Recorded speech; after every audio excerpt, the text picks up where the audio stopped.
Carta aos Romanos. Romanos 1. Eu, Paulo, sou servo de Cristo Jesus e fui chamado para ser apóstolo, escolhido para anunciar o Evangelho de Deus. Esta boa nova já Deus a tinha prometido na Sagrada Escritura por meio dos seus profetas.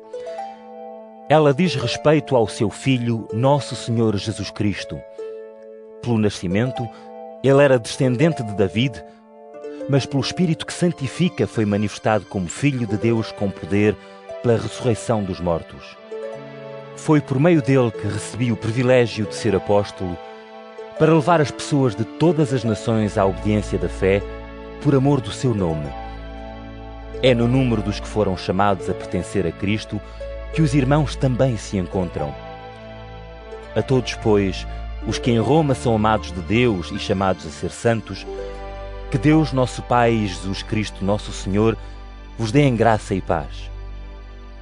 Antes de mais, dou graças ao meu Deus por meio de Jesus Cristo. Dou graças por todos vós, porque em toda a parte se fala da vossa fé. Deus sabe como é verdade o que digo, aquele Deus a quem sirvo de todo o coração ao anunciar a boa nova a respeito de seu Filho. Ele é testemunha de como sempre vos recordo nas minhas orações. Peço a Deus, pela sua vontade, me dê um dia a oportunidade de ir até junto de vós. De facto, tenho imenso desejo de vos ir visitar para vos transmitir algum dom espiritual, de modo que se tornem mais firmes na fé. Desejo que nos animemos uns aos outros, eu pela vossa fé e vós pela minha.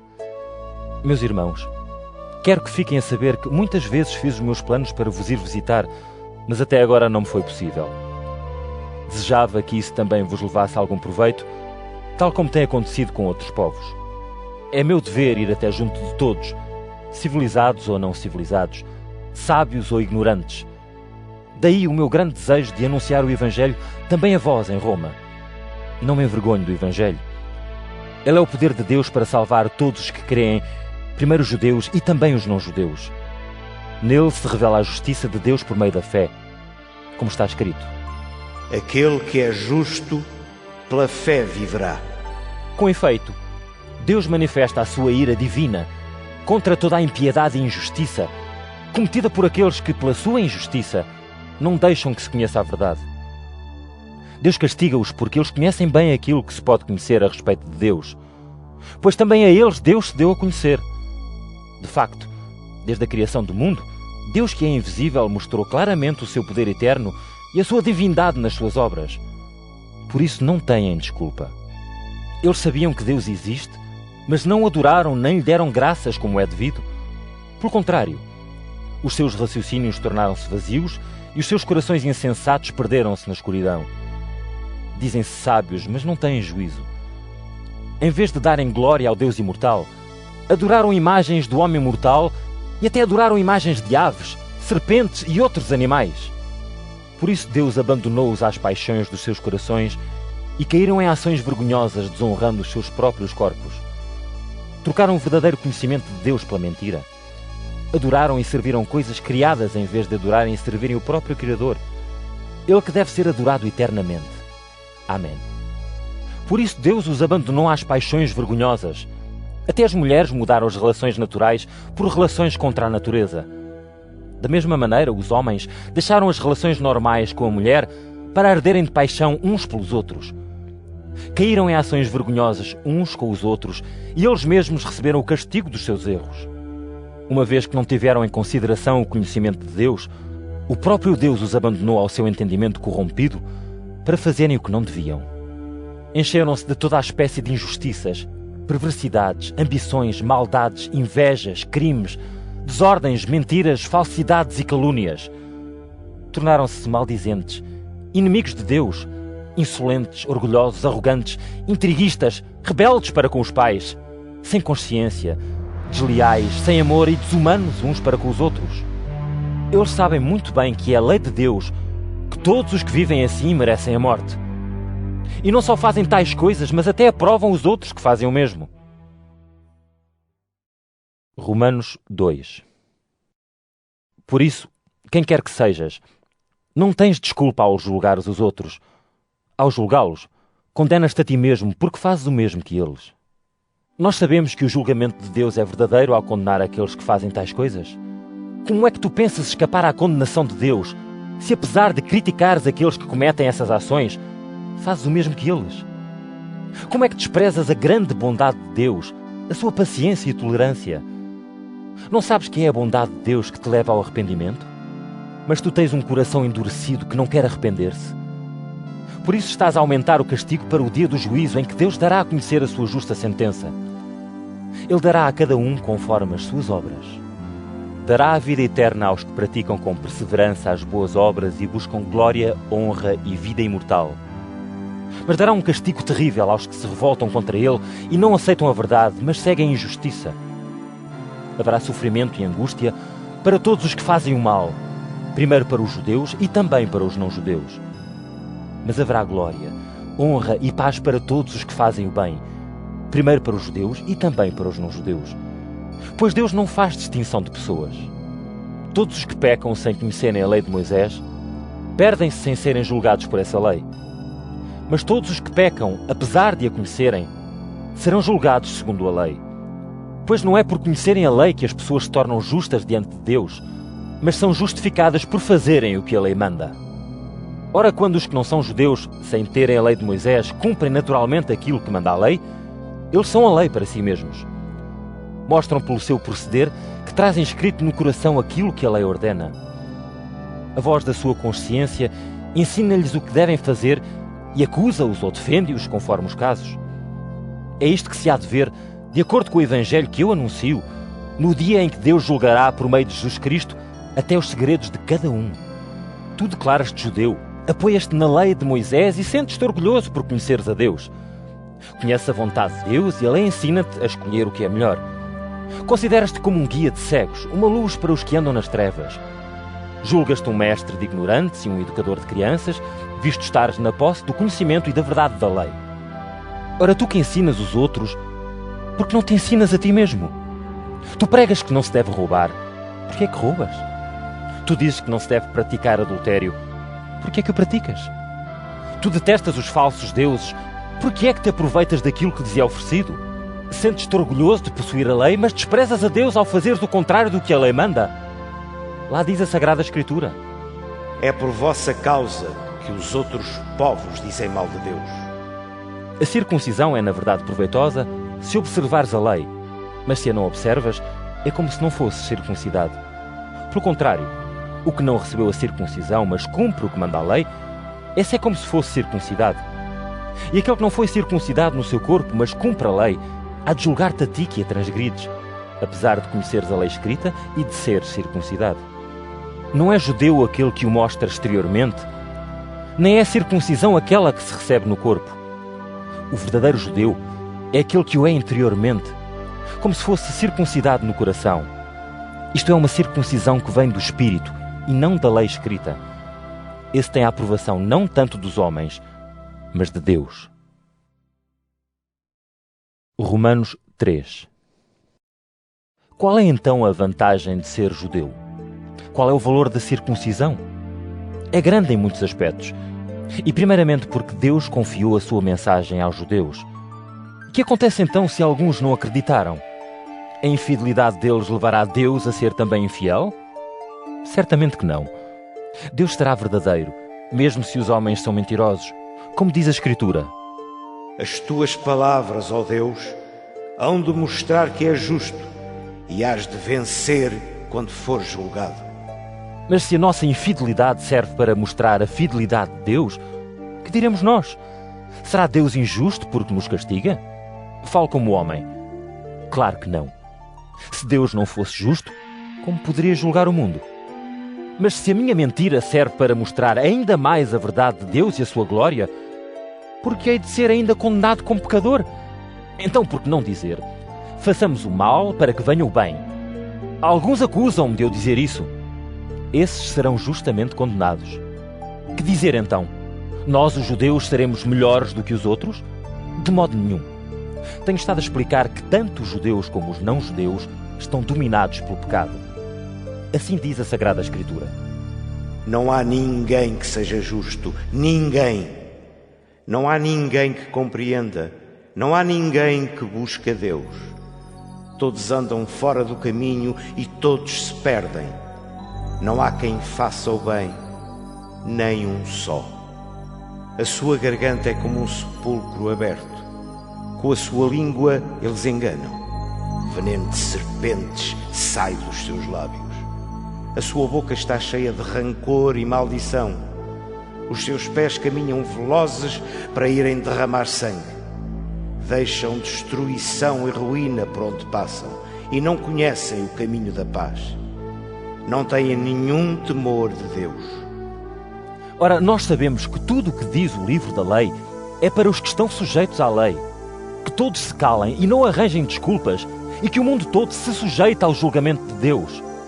Pois não é pelo cumprimento da lei que alguém é justificado por Deus. Pela lei, o que sabemos é que somos pecadores. Mas agora Deus mostrou-nos como é que as pessoas são justificadas por Ele, sem ser por meio da lei. E é a própria lei de Moisés e os profetas que provam isso. Deus faz com que as pessoas sejam justificadas por meio da fé em Jesus Cristo. É assim para todos os que creem em Jesus Cristo, sem haver diferença de pessoas. Todos pecaram e estão privados da glória de Deus. Mas pela sua bondade imerecida, Deus os justifica gratuitamente por meio de Jesus Cristo, que os libertou do poder do pecado. Deus fez com que Cristo, pela sua morte, se tornasse instrumento de perdão para os que creem nele. Foi assim que ele mostrou a sua justiça, não tendo na sua paciência castigado os pecados antes cometidos. Fê-lo para demonstrar a sua justiça no tempo presente, pois Deus é justo e justifica os que creem em Jesus. Onde está, portanto, motivo para alguém se orgulhar? Não há motivo nenhum. Que razão poderia existir? Por cumprirem as exigências da lei? Não. Somente porque se tem fé. Nós consideramos que o homem é justificado pela fé e não pelo cumprimento das obras da lei. De outro modo, Deus seria apenas o Deus dos judeus? Não é Ele igualmente Deus dos outros povos? Claro que sim. Com efeito, há um só Deus que, por meio da fé, justifica tanto os judeus como os não-judeus. Quer isto dizer que, por causa da fé, nós negamos todo o valor à lei? De modo nenhum. Pelo contrário, reconhecemos à lei o seu verdadeiro valor. Romanos 4. Que diremos nós do nosso antepassado Abraão? Que se passou com ele? Se foi justificado por causa das obras que praticou, então poderia sentir orgulho nisso e não em Deus?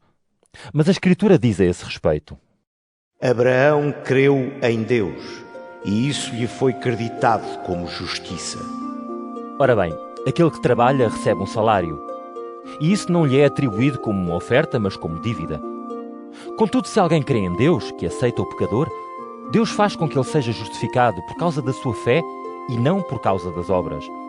É assim que David fala da felicidade daqueles a quem Deus justifica, sem se referir às suas obras. Felizes aqueles a quem Deus perdoou as faltas, aqueles a quem perdoou os pecados. Sim, feliz aquele a quem o Senhor não toma em conta os seus pecados.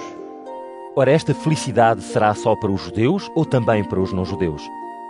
Nós afirmamos que a fé de Abraão lhe foi creditada como justiça. Mas quando é que isso aconteceu? Foi depois da circuncisão ou foi antes? Claro que foi antes. Só depois é que recebeu o sinal da circuncisão como selo da justiça que ele já tinha pela fé antes de ser circuncidado. E assim Abraão é o pai espiritual de todos os que creem em Deus sem serem circuncidados, para que também eles sejam justificados.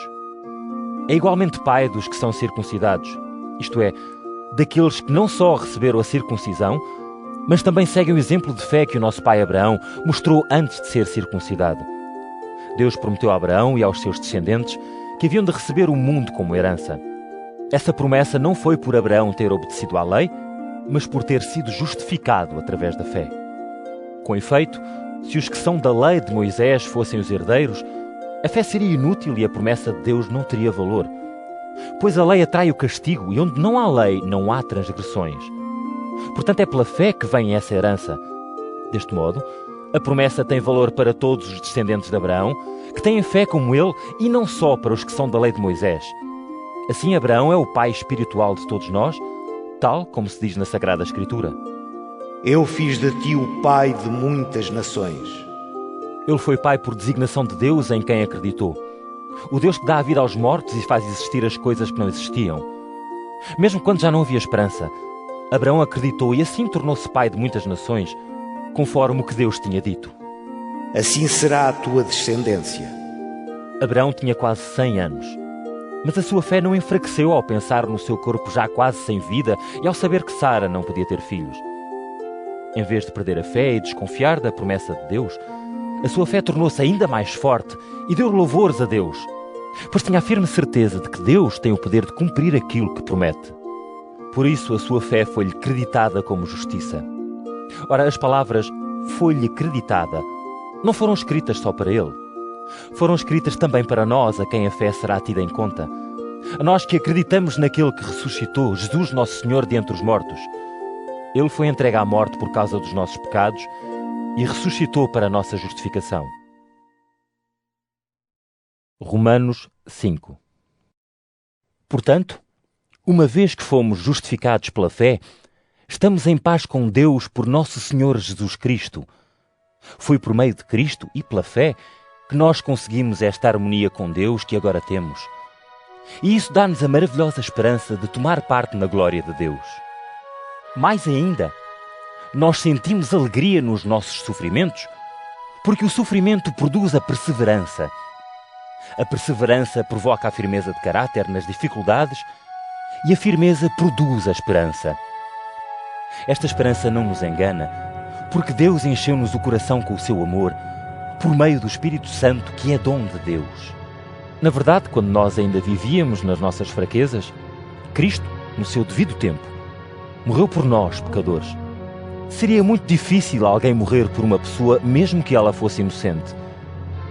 De facto, talvez alguém seja capaz de dar a vida por uma pessoa boa.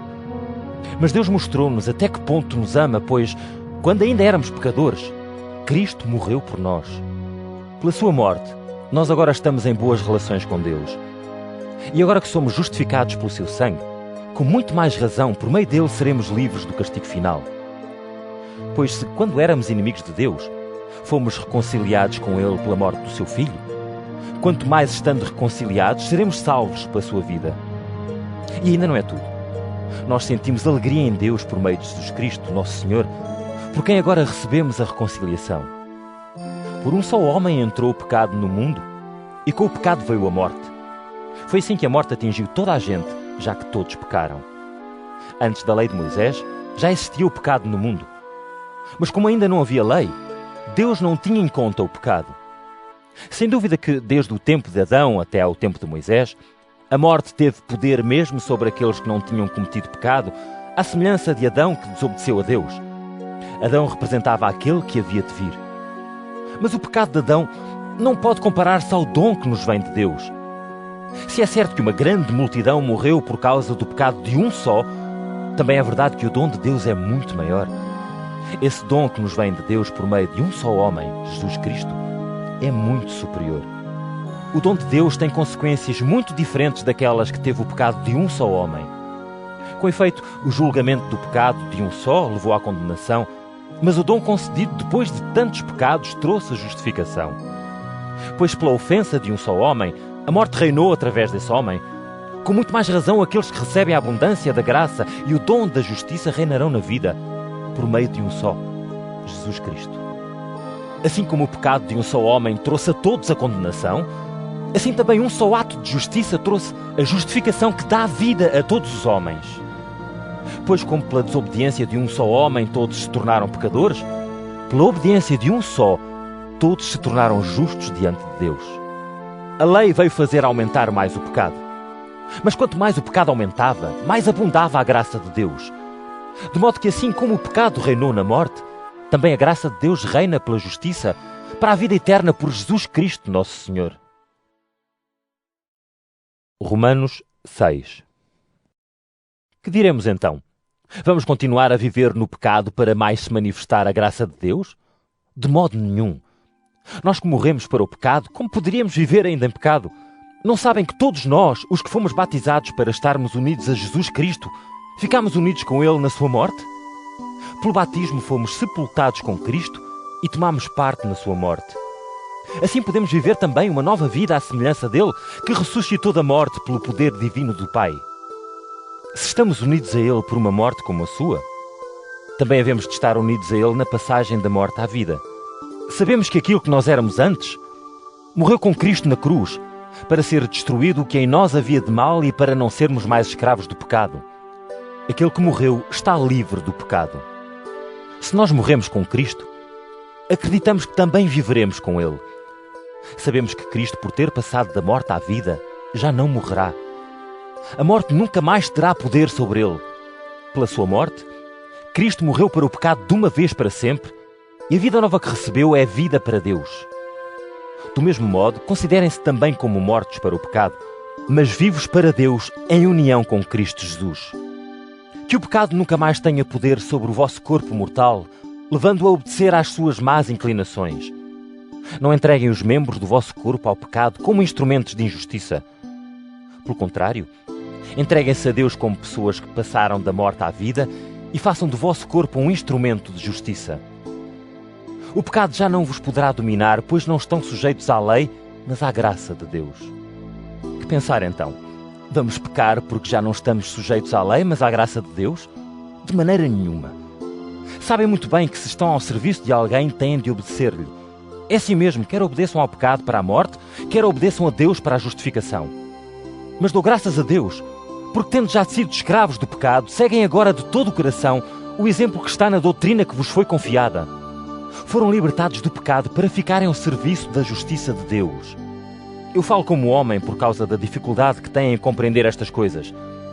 Antigamente, entregavam-se como escravos à impureza e à iniquidade para cometerem más ações. Pois agora entreguem-se ao serviço da justiça de Deus para serem santos. Quando eram escravos do pecado, não estavam ao serviço da justiça de Deus. E que proveito tinham das coisas de que agora se envergonham?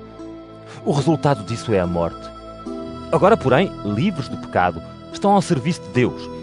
O fruto disso é uma vida consagrada a Deus e, no fim, a vida eterna. Com efeito, o pecado paga-se com a morte, mas o dom gratuito de Deus é a vida eterna em união com Cristo Jesus, nosso Senhor. Romanos 7. Meus irmãos, conhecem a lei e sabem que uma lei só tem poder sobre uma pessoa enquanto esta vive. Assim, por exemplo, uma mulher casada está ligada ao seu marido por força da lei, enquanto ele viver. Mas se o marido morre, ela fica livre dessa lei do matrimónio. É por isso que ela é considerada adúltera se tem ligação com outro homem, enquanto vive o seu marido. Entretanto, se este morre, ela fica livre da lei e pode casar com outro homem, sem por isso cometer adultério. Coisa semelhante se passa convosco, meus irmãos. Pela morte de Cristo morreram para a lei e não podem pertencer a outro. Pertencem àquele que passou da morte para a vida, a fim de praticarem obras agradáveis a Deus. Quando vivíamos conforme a nossa natureza humana, quem mandava em nós eram os desejos maus, despertados pela lei, e isso levava à morte. Mas agora estamos livres da lei e morremos para aquilo que nos tinha como escravos. Assim, podemos servir a Deus de uma maneira nova, segundo o Espírito, e não à maneira antiga da lei. Mas que diremos então? Porventura a lei é pecado? De modo nenhum. Mas a verdade é que eu não conhecia o pecado se não fosse pela lei. De facto, eu não sabia o que é cobiça se a lei não dissesse: não cobiçarás. O pecado aproveitou a ocasião que lhe vinha de um mandamento para despertar em mim toda a espécie de maus desejos. Sem a lei, o pecado era coisa morta. Houve tempo em que eu mesmo vivia sem a lei. Mas quando veio o mandamento, o pecado redobrou de vida. Eu morri e assim o mandamento que deveria levar-me à vida levou-me à morte. Com efeito, o pecado que se aproveitou da ocasião que lhe vinha do mandamento enganou-me e deu-me a morte. De facto, a lei é santa e o mandamento é igualmente santo, justo e bom. Então aquilo que é bom foi morte para mim? De modo nenhum. Mas o pecado, mostrando bem que é pecado, provocou-me a morte servindo-se do bem. Desse modo, por meio do mandamento, o pecado tornou-se muito mais forte do que antes. Sabemos que a lei vem de Deus, mas eu sou um homem fraco, vendido como escravo ao pecado. Nem me compreendo, pois não faço aquilo que queria fazer e faço o mal que detesto. Ora, se eu faço aquilo que não quero, estou a provar que a lei é boa. Não sou eu que o faço, mas é o pecado que está em mim. Pois eu sei que o bem não habita em mim, quer dizer, na minha natureza. Embora tenha o desejo de praticar o bem, não sou capaz de o fazer. Não faço o bem que eu quero, mas faço o mal que não quero. Ora, se eu faço o que não quero, é porque não sou eu quem faz isso, mas o pecado que está em mim. Encontro, pois, em mim esta regra. Quando eu quero fazer o bem, faço, mas é o mal. Cá no meu íntimo, eu quero seguir a lei de Deus, mas vejo que no meu corpo há uma outra lei que está contra a lei do meu entendimento. É isso que me torna prisioneiro da lei do pecado que está no meu corpo. Que homem infeliz eu sou! Quem me libertará deste corpo que me leva à morte? Sejam dados louvores a Deus por meio de nosso Senhor Jesus Cristo, pois eu estou ao serviço da lei de Deus com o meu entendimento, embora sujeito à lei do pecado com a minha natureza humana. Romanos 8. Mas agora não há condenação para os que estão unidos a Jesus Cristo. Com efeito, a lei do Espírito que dá a vida pela união com Jesus Cristo libertou-me da lei do pecado e da morte.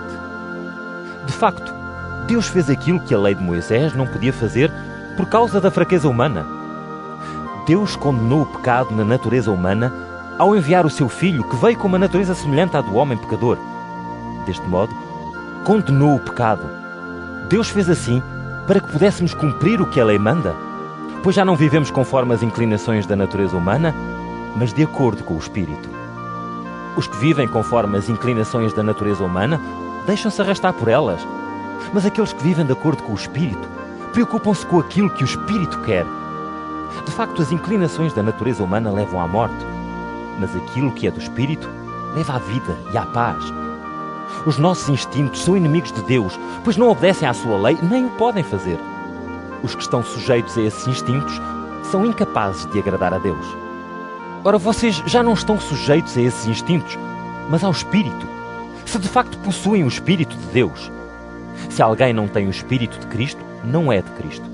Se Cristo está em vós, embora o vosso corpo esteja morto por causa do pecado, o Espírito dá-lhe vida por causa da justificação. Realmente, se têm o Espírito daquele que fez passar Jesus da morte para a vida, ele que o ressuscitou, também fará viver os vossos corpos mortais pelo seu Espírito que habita em vós. Portanto, meus irmãos, nós não devemos viver segundo as inclinações da natureza humana. Se viverem conforme tais inclinações, estão a caminhar para a morte. Mas se pelo Espírito fizerem morrer as ações pecaminosas, então viverão. Todos os que são guiados pelo Espírito são filhos de Deus. E o Espírito que receberam não vos torna escravos nem medrosos, mas torna-vos filhos de Deus. É Ele que nos faz exclamar Abba, que quer dizer meu Pai. É o próprio Espírito que testemunha com o nosso Espírito que somos filhos de Deus. E se nós somos seus filhos, também somos seus herdeiros. Somos herdeiros de Deus juntamente com Cristo. Se sofremos com Ele, também tomaremos parte na sua glória. Julgo que os nossos sofrimentos de agora não têm comparação com a glória que depois havemos de ter. O mundo todo espera e deseja com ânsia essa manifestação dos filhos de Deus. Na verdade, o mundo ficou sujeito ao fracasso, não por sua vontade, mas porque era esse o plano de Deus. Entretanto, Deus manteve-o sempre nesta esperança. Um dia, o mundo será libertado da escravidão e da destruição para tomar parte na gloriosa liberdade dos filhos de Deus. Bem sabemos que até agora o mundo todo geme e sofre como se fossem dores de parto.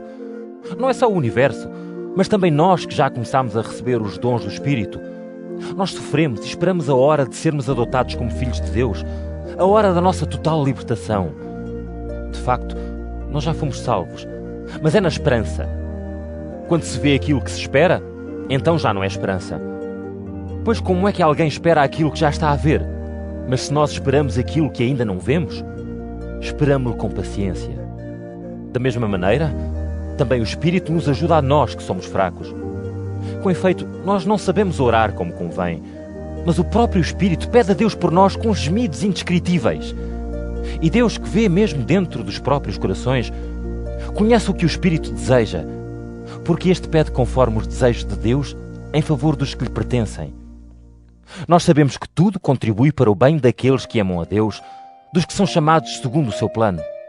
Pois aqueles que Deus de antemão conheceu também os predestinou para serem semelhantes ao seu Filho, Desse modo, o Filho é o primeiro entre muitos irmãos. Deus chamou aqueles que predestinou. Aos que chamou também justificou, e aos que justificou também glorificou. Que mais diremos sobre isto? Se Deus está por nós, quem poderá estar contra nós? Ele que não nos recusou o seu próprio Filho, mas o ofereceu por todos nós, não nos concederá com ele todos os dons? Quem poderá acusar aqueles que Deus escolheu, se Deus os declara inocentes? Quem é que os pode condenar? Será porventura Cristo Jesus que morreu e mais, que ressuscitou e está à direita de Deus, o qual também intercede por nós? Quem nos poderá separar do amor de Cristo? O sofrimento, as dificuldades, a perseguição, a fome, a pobreza, os perigos, a morte? Como diz a Sagrada Escritura: por causa de ti estamos expostos à morte todos os dias. Tratam-nos como ovelhas para o matadouro. Mas em tudo isto, nós saímos mais que vencedores por meio daquele que nos amou. Com efeito, eu tenho a certeza de que não há nada que nos possa separar do amor de Deus. Nem a morte, nem a vida, nem os anjos, nem outras forças ou poderes espirituais, nem o presente, nem o futuro, nem as forças do alto, nem as do abismo. Não há nada, nem ninguém, que nos possa separar do amor que Deus nos deu a conhecer por nosso Senhor Jesus Cristo. Romanos 9. Em nome de Cristo digo a verdade e não minto. A minha consciência, com o auxílio do Espírito Santo, dá-me a certeza do que afirmo. Sinto grande tristeza e um pesar contínuo no meu coração por causa dos meus irmãos, os da minha raça. Eu até desejaria ser amaldiçoado por Deus e separado de Cristo, se isso servisse para bem deles. Eles são os descendentes de Israel. Deus tomou-os como seus filhos e favoreceu-os com a sua presença gloriosa. Fez alianças com eles e deu-lhes a lei, o culto sagrado e as promessas. Eles são os descendentes dos patriarcas, e Cristo, como homem, pertence a essa mesma raça. Ele que está acima de todas as coisas, Deus bendito para sempre. Amém. Não quer dizer que a promessa de Deus tenha falhado. Com efeito, nem todos os descendentes de Israel são o povo de Israel. Nem todos os descendentes de Abraão são seus verdadeiros filhos, pois Deus tinha dito: é de Isaque que surgirá a tua descendência.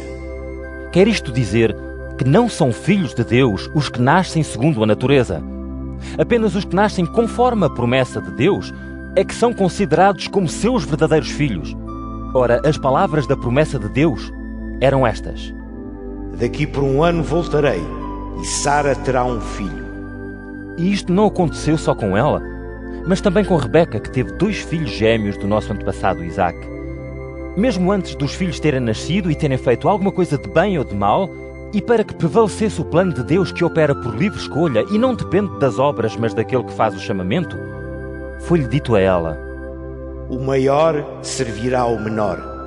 Como está escrito: eu amei Jacó e odiei a Esaú. Vamos concluir então que Deus é injusto? De modo nenhum. Ele mesmo disse a Moisés: serei misericordioso para quem eu entender, e terei compaixão de quem eu quiser. Por isso não depende do que as pessoas queiram, nem dos seus esforços, mas depende da misericórdia de Deus. Assim fala Deus na Sagrada Escritura ao rei do Egito: eu é que te fiz rei para mostrar em ti o meu poder e para me dar a conhecer em toda a terra. Por conseguinte, Deus tem compaixão de quem quer e faz endurecer o coração de quem ele entende. Poderão dizer-me: se é assim, como é que Deus pode encontrar faltas nos homens? Pois quem pode resistir à sua vontade? Quem és tu, ó homem, para discutir com Deus? Porventura o vaso de barro perguntará a quem o fez: por que é que me fizeste assim? Pois o homem que trabalha com o barro tem o direito de fazer dele o que quiser. Pode fazer louça de luxo e outra para uso vulgar. Que temos nós então a dizer, se Deus quer mostrar a sua ira e dar a conhecer o seu poder? Ele já mostrou muita paciência para com aqueles que mereciam os castigos divinos e deviam ser destruídos. Quis igualmente mostrar a riqueza da sua glória e da sua misericórdia para conosco, humildes vasos que de antemão preparou para a glória. Nós somos os que ele chamou, e não somente de entre os judeus, mas também de outros povos. É o que está escrito no livro de Oseias. Chamarei meu povo àqueles que não são, e minha nação escolhida àquela que o não é. E no lugar onde lhes tinha dito, vocês não são o meu povo, aí mesmo serão chamados filhos do Deus vivo.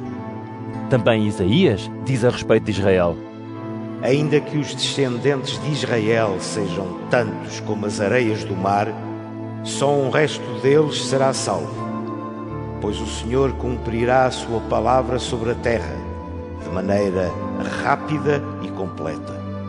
O mesmo Isaías já antes tinha dito: Se o Senhor Todo-Poderoso não nos tivesse deixado descendência, nós teríamos sido destruídos como Sodoma e Gomorra. O que queremos dizer com isto? Queremos dizer que aqueles que não são judeus nem procuravam a justiça de Deus foram justificados por Ele por meio da fé. Ao contrário, os judeus que procuravam seguir uma lei de justiça não a conseguiram atingir. E porquê? Porque não foi por meio da fé, mas pelas obras que procuraram obtê-la. Assim tropeçaram na pedra que faz cair, naquela de que fala a Sagrada Escritura. Eu ponho em Sião uma pedra que faz tropeçar e faz cair, mas aquele que crê nela não ficará desiludido. Romanos 10. Irmãos, o que eu desejo de todo o coração e o que peço a Deus na minha oração é que os judeus se salvem. Posso afirmar em favor deles que têm uma grande preocupação com as coisas de Deus, só que essa preocupação não é esclarecida. Não entendem a justiça que vem de Deus. Eles procuram estabelecer a sua própria justiça sem se sujeitarem à justiça de Deus. Ora, o fim da lei é Cristo para a justificação de todos os que têm fé. Eis o que Moisés escreve acerca da justiça que vem da lei. Todo aquele que cumpre a lei viverá por ela. Mas acerca da justiça que vem pela fé, escreve o seguinte: Não digas contigo mesmo, quem será capaz de ir ao céu? Ou seja, para fazer com que Cristo venha. Não digas também, quem descerá ao abismo? Ou seja, para fazer subir Cristo da morte para a vida. Que diz então a Escritura? A palavra está perto de ti, na tua boca e no teu coração. É esta a palavra da fé que nós anunciamos. Se com os teus lábios confessares que Jesus é o Senhor e no teu coração creres que Deus o ressuscitou dos mortos, serás salvo. Temos fé dentro de nós e somos justificados. Afirmamos Jesus com os nossos lábios e somos salvos. Diz-nos realmente a Escritura: aquele que acredita em Deus não ficará desiludido. Assim, não há diferença entre judeus e não judeus, pois Ele é o Senhor de todos e dá os seus bens a todos os que o invocam. É como diz a Escritura: todo o que invocar o nome do Senhor será salvo. Mas como poderão chamar por aquele em quem não acreditam ainda? Ou como podem acreditar se não ouviram falar dele? E como hão de ouvir se não há quem lhes anuncie a boa nova do Evangelho? E como irá alguém pregar-lhes se não for enviado? Como diz a Escritura: como é belo ver chegar os que anunciam a boa nova. Mas nem todos deram ouvidos a esta boa nova. Isaías falou assim: Senhor, quem acreditou na nossa pregação? Assim, a fé vem daquilo que se ouve, e o que se ouve é o anúncio da palavra de Cristo. E eu pergunto: então não ouviram falar? Claro que ouviram. A própria Escritura diz: a sua voz ouviu-se em toda a terra, as suas palavras chegaram até ao fim do mundo. E pergunto ainda: será que o povo de Israel não teve conhecimento? A isto Moisés responde assim: hei de fazer com que tenham inveja de uma nação que nem é nação, e que tenham ciúmes de um povo ignorante. E Isaías ainda acrescenta: fui encontrado por aqueles que não me procuravam, e dei-me a conhecer aos que não perguntavam por mim. E a respeito de Israel, disse: todos os dias estou a estender a mão a um povo desobediente e rebelde. Romanos 11. Pergunto ainda: terá Deus rejeitado o seu povo? De modo nenhum. Também eu sou israelita, descendente de Abraão e da tribo de Benjamim. Deus não rejeitou o seu povo que tinha escolhido desde o princípio. Não conhecem aquela passagem da Sagrada Escritura em que Elias faz queixa a Deus contra Israel? Diz assim: Senhor, mataram os teus profetas e deitaram abaixo os teus altares. Fiquei só e também me querem matar. Mas qual foi a resposta de Deus?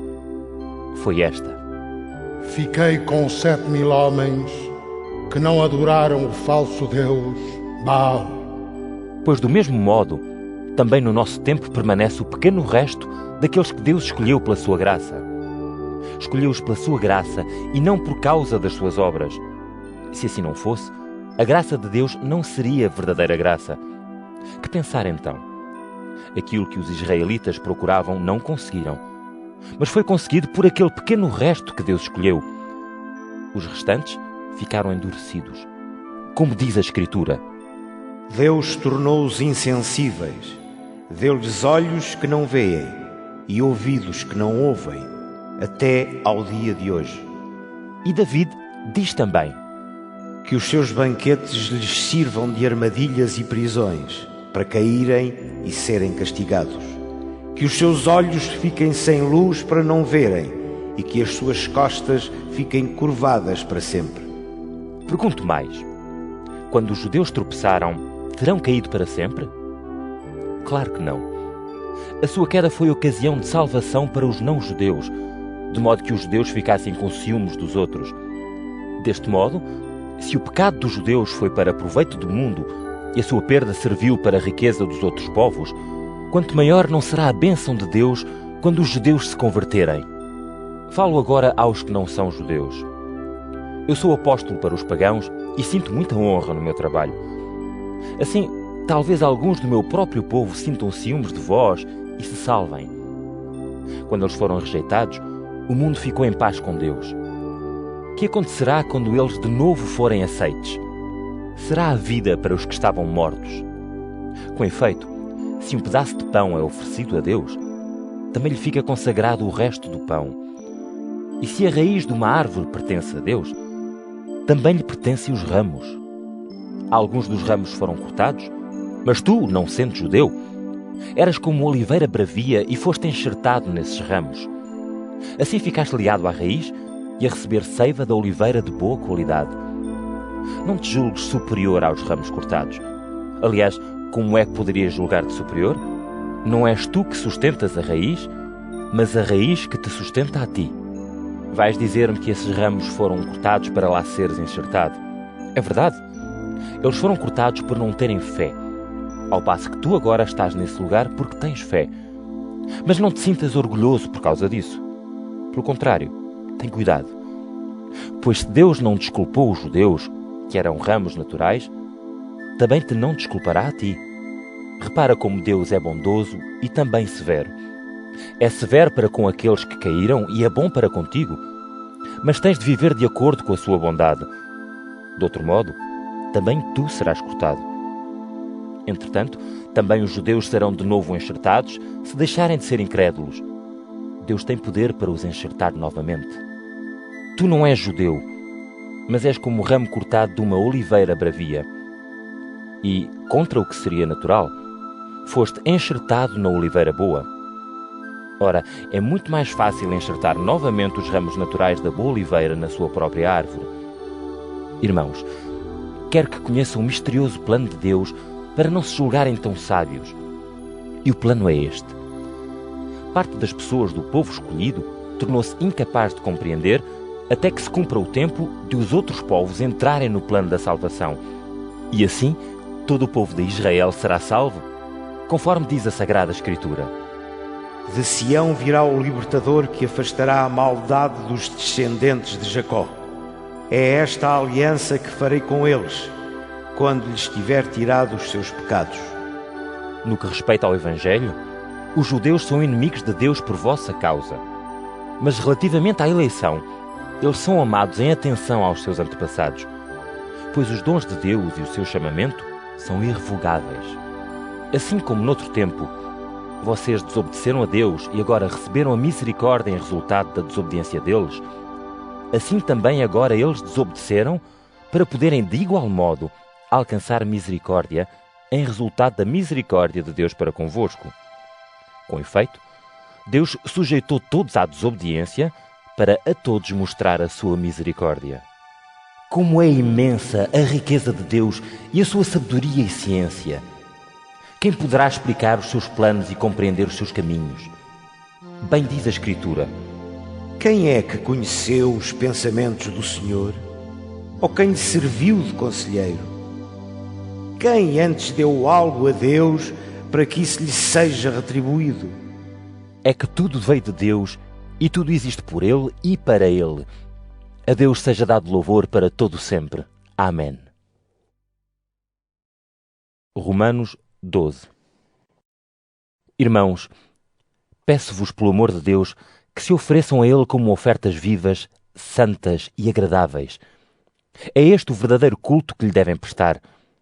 Não vivam de acordo com as normas deste mundo, mas transformem-se, adquirindo uma nova mentalidade. Assim compreenderão qual é a vontade de Deus, isto é, o que é bom, o que lhe é agradável e o que é perfeito. Em virtude da missão que Deus me confiou a vosso respeito, recomendo-vos que ninguém se julgue mais do que é. Pelo contrário, sejam modestos e que cada um se julgue a si mesmo conforme o grau da fé que Deus lhe deu. No mesmo corpo há vários membros e cada um tem a sua função. Assim também nós, que somos muitos, formamos um só corpo em união com Cristo e estamos unidos uns aos outros como membros do mesmo corpo. Nós temos dons diferentes conforme Deus os quis dar gratuitamente a cada um. Quem tiver o dom de anunciar a mensagem de Deus, deve usá-lo conforme a sua fé. Quem tiver o dom de servir os outros, que sirva. Quem tiver o dom de ensinar, que ensine. Quem tiver o dom de encorajar os outros, que os encoraje. O que reparte o que tem com os outros, reparta-o generosamente. O que preside, faça-o com dedicação. O que ajuda os necessitados, ajude-os com alegria. Que o vosso amor seja sincero. Detestem o mal e pratiquem o bem. Amem-se como irmãos e ponham os outros sempre em primeiro lugar. Trabalhem e não sejam preguiçosos. Sirvam o Senhor com dedicação e fervor. Sejam alegres na esperança que têm. Tenham coragem nos sofrimentos e nunca deixem a oração. Repartam com os carentes necessitados e recebam bem os que procuram hospitalidade. Peçam a Deus que abençoe aqueles que vos tratam mal. Peçam para eles bênçãos e não maldições. Alegrem-se com os que estão alegres e chorem com os que choram. Vivam em harmonia de sentimentos. Não procurem honrarias, mas aceitem as ocupações mais humildes. Não se envaideçam com aquilo que sabem. Não paguem o mal com o mal. Procurem antes fazer o bem diante de todos. Façam tudo o que for possível da vossa parte para viverem em paz com toda a gente. Meus caros irmãos, não façam justiça por vossas mãos. Deixem que seja Deus a castigar. Pois diz o Senhor na Sagrada Escritura: a mim é que pertence castigar. Eu é que darei a recompensa. E diz também: se o teu inimigo tem fome, dá-lhe de comer. E se tem sede, dá-lhe de beber. Ao fazeres isso, farás com que a cara lhe arda de vergonha. Não te deixes vencer pelo mal, mas vence o mal com o bem. Romanos 13. Todos se devem submeter às autoridades públicas, pois não há autoridade que não venha de Deus. As autoridades que existem foram estabelecidas por Deus. Deste modo, aquele que resiste à autoridade resiste à ordem de Deus e os que assim procedem receberão o castigo. As autoridades não metem medo a quem faz o bem, mas a quem faz o mal. Não queres ter medo da autoridade? Então faz o bem e terás a sua aprovação, pois a autoridade está ao serviço de Deus para teu bem. Mas se fizeres o mal, então deves ter medo, porque não é em vão que as autoridades têm poder para castigar. Como estão ao serviço de Deus, dão o castigo a quem pratica o mal. Portanto, é preciso obedecer. não só para evitar o castigo, mas também por um dever de consciência. É também por essa razão que se pagam os impostos, porque as autoridades estão ao serviço de Deus para zelarem por isso. Portanto, deem a cada um o que é devido. Paguem impostos e contribuições a quem devem pagar, respeitem a quem devem respeitar e honrem a quem devem honrar. Não devam nada a ninguém, a não ser o amor de uns para com os outros. Quem ama o próximo, cumpre a lei. Os mandamentos dizem: não cometerás adultério, não matarás, não roubarás, não cobiçarás. Ora, todos estes e qualquer outro mandamento resumem-se num só: ama o teu próximo como a ti mesmo. O que ama o seu próximo não lhe faz nenhum mal, pois o amor é o cumprimento total da lei. Façamos assim, tanto mais que sabemos em que tempo estamos a viver. Sabemos que já são horas de despertarmos do sono. A nossa salvação está agora mais próxima do que na altura em que recebemos a fé. A noite já vai longa e o dia está próximo. Abandonemos as obras que são próximas da escuridão e usemos as armas que permitem lutar à luz do dia. Portemo-nos honestamente como pessoas que vivem à luz do dia, não em comezainas e bebedeiras, não em imoralidades e vícios, não em rivalidades e invejas, como quem se veste de novo. Vistam-se do Senhor Jesus Cristo e não se deixem arrastar pelos maus instintos da natureza humana. Romanos 14. Deem bom acolhimento àquele que é fraco na sua fé, sem discutir com ele sobre as suas opiniões. Assim, por exemplo, alguns creem que podem comer de tudo, enquanto outros, que têm uma fé mais fraca, só comem legumes. Ora, aquele que come de tudo não deve desprezar o que deixa de comer certas coisas. E aquele que não come alguns alimentos não deve criticar o que come de tudo, pois também este é aceito por Deus. Quem és tu para julgares alguém que está ao serviço de outra pessoa? É o seu Senhor que decide se ele vai vencer ou falhar, mas há de vencer, porque o Senhor tem poder para isso. Ou ainda, algumas pessoas pensam que certos dias são mais importantes do que outros, ao passo que outras pessoas consideram todos os dias iguais. Ora, cada qual deve proceder conforme a sua convicção. Quem dá mais importância a certos dias faz isso para honrar o Senhor. Quem come de tudo faz isso em honra do Senhor, pois dá graças a Deus. E quem não come também faz isso em honra do Senhor e agradece-lhe igualmente. Nenhum de nós vive para si mesmo, nem morre para si mesmo. Se vivemos, é para o Senhor que vivemos. E se morremos, é para o Senhor que morremos, pois tanto na vida como na morte pertencemos ao Senhor. Com efeito, Cristo morreu e voltou a viver para ser o Senhor dos mortos e dos vivos. Sendo assim, por que julgas tu o teu irmão ou por que o desprezas? Temos todos de nos apresentar diante de Deus para sermos julgados por Ele. Assim diz o Senhor na Escritura: eu vos garanto que todos hão de dobrar os joelhos diante de mim e todos reconhecerão publicamente que eu sou Deus. Portanto, cada um de nós terá de dar contas de si mesmo diante de Deus. Por isso, deixemos de nos criticar uns aos outros. Tomem antes a decisão de não fazer nada que leve os outros a tropeçar ou a cair no pecado. Como crente no Senhor Jesus, eu sei e estou convencido de que não há nada que seja impuro em si mesmo. Mas se alguém pensa que uma coisa é impura, torna-se de facto impura para ele. Ora, se tu causas perturbação ao teu irmão por causa daquilo que comes, já não estás a proceder com amor. Com o teu alimento não sejas causa de perdição para alguém por quem Cristo morreu. Que ninguém seja levado a ofender a Deus por causa de uma coisa que tenha por boa. Com efeito, o reino de Deus não é questão de comida e bebida, mas é questão de justiça, paz e alegria no Espírito Santo. Aquele que serve a Cristo dessa maneira agrada a Deus e tem a aprovação dos homens. Procuremos, portanto, aquelas coisas que dão a paz e que nos ajudam a fortalecer uns aos outros na fé. Não destruas a obra de Deus por causa da comida. Pode-se comer de tudo, mas é mau comer qualquer coisa que leve os outros a pecar. É melhor não comer carne, nem beber vinho, nem fazer nada que leve o irmão na fé a cair no pecado. O que tu achas pessoalmente deve ficar entre ti e Deus.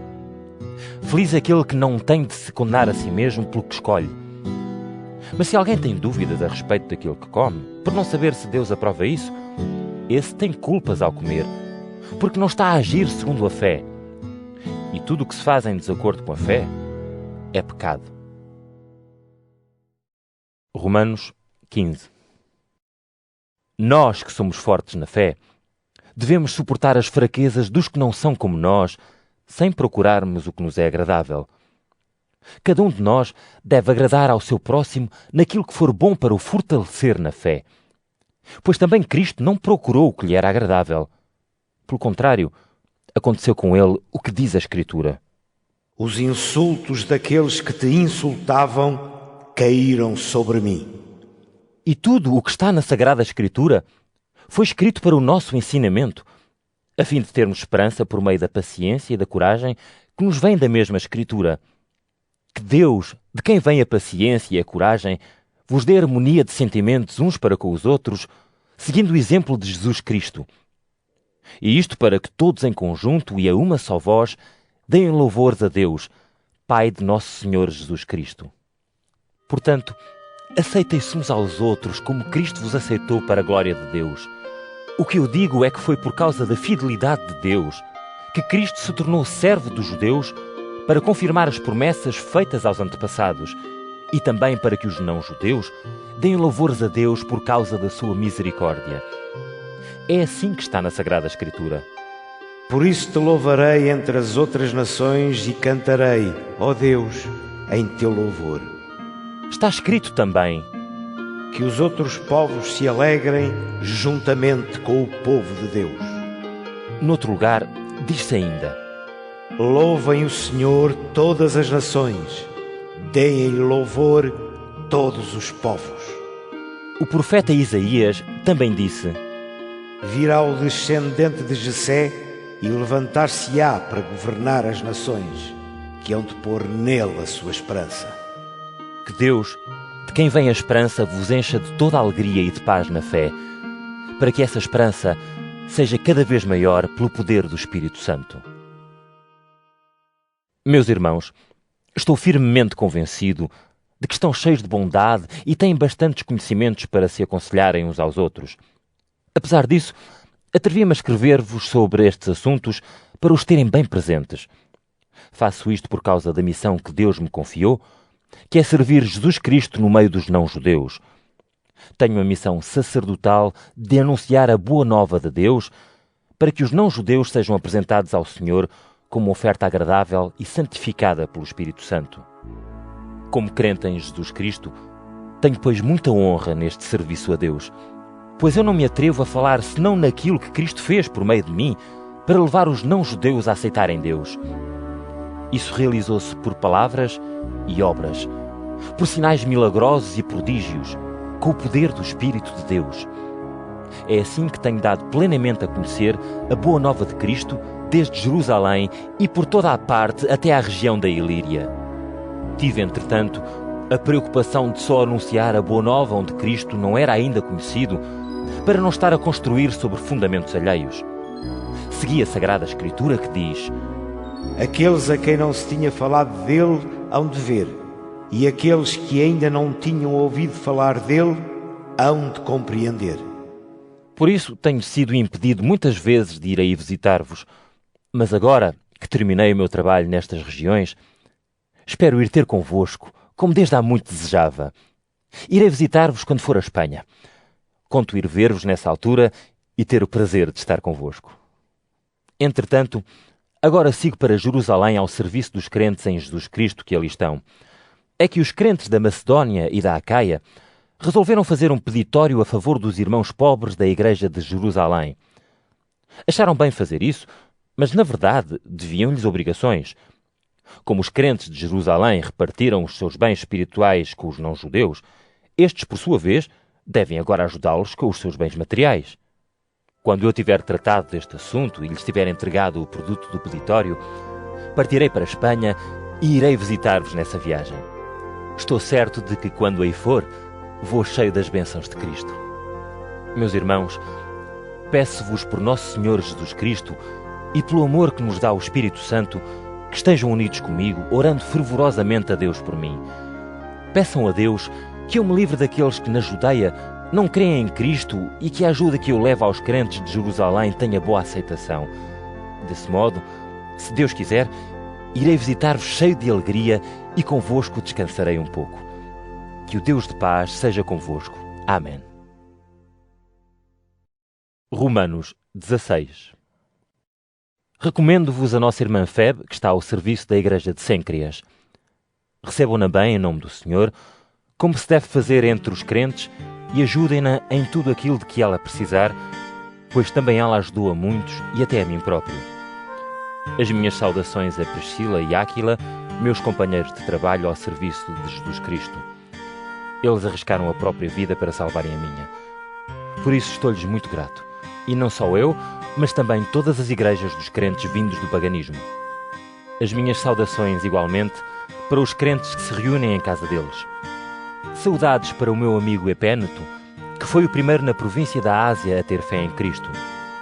Os meus cumprimentos a Maria, que muito trabalhou por vós. Cumprimentos também a Andrónico e a Júnia, meus compatriotas e companheiros de prisão. Eles são bem conhecidos entre os apóstolos e tornaram-se fiéis de Cristo ainda antes de mim. Cumprimentos a Ampliato, caríssimo amigo no Senhor, a Urbano, nosso companheiro de trabalho ao serviço de Cristo, e ao meu amigo Estáquio. Saudações a Apeles, bem dedicado a Cristo, e igualmente aos da família de Aristóbulo. Vão também as minhas saudações para Herodião, meu compatriota, e para os da família de Narciso que creem no Senhor. Saudações a Trifena e a Trifosa, que se esforçam no trabalho do Senhor, e igualmente à minha querida amiga Pérsida, que muito trabalhou também. Saudades a Rufo, que se tem distinguido no serviço do Senhor, e igualmente à sua mãe, que foi uma verdadeira mãe para mim. Mando igualmente cumprimentos para Assíncrito, Flegonte, Hermes, Pátrobas, Hermas e a todos os outros que estão com eles. Cumprimentos também para Filólogo e Júlia, Nereu e sua irmã, e Olimpas, e a todos os crentes que estão com eles. Cumprimentem-se uns aos outros com um beijo de irmãos. Todas as igrejas de Cristo vos mandam saudações. Recomendo-vos, meus irmãos, que tenham cautela com aqueles que provocam divisões e levantam dúvidas contra os ensinamentos que receberam. Afastem-se deles, pois essas pessoas não estão ao serviço de Cristo Nosso Senhor, mas ao serviço do seu próprio estômago. Com as suas palavras belas e manhosas, enganam a gente simples. A vossa fidelidade a Cristo é conhecida em toda a parte, o que me dá muita alegria. Mas quero que sejam sábios para seguirem o bem e simples para evitarem o mal. O Deus da paz esmagará Satanás em breve debaixo dos vossos pés. Que Nosso Senhor Jesus Cristo vos abençoe. Mandam-vos saudações Timóteo, meu companheiro de trabalho, assim como os meus compatriotas Lúcio, Jasão e Sosípatro. Eu, Tércio, que estou a escrever esta carta, também envio as minhas saudações em Cristo. Saúdo-vos igualmente Gaio. Estou hospedado em casa dele e é aqui que se reúne toda a igreja. Saudações também de Erasto, que é o tesoureiro da cidade, e ainda do irmão Quarto. Que Nosso Senhor Jesus Cristo vos abençoe a todos. Amém. É Deus que vos pode tornar mais firmes na fé. De acordo com a boa nova que eu anunciei e com a mensagem de Jesus Cristo, segundo o que nos foi dado conhecer do plano divino da salvação. Esse plano escondido desde sempre foi agora manifestado por meio dos livros dos profetas, conforme o mandamento do Deus Eterno. E foi dado a conhecer a todas as nações para as levar à obediência da fé. Glória seja dada para sempre a Deus Todo-Poderoso, único e sábio, por meio de Jesus Cristo. Amém.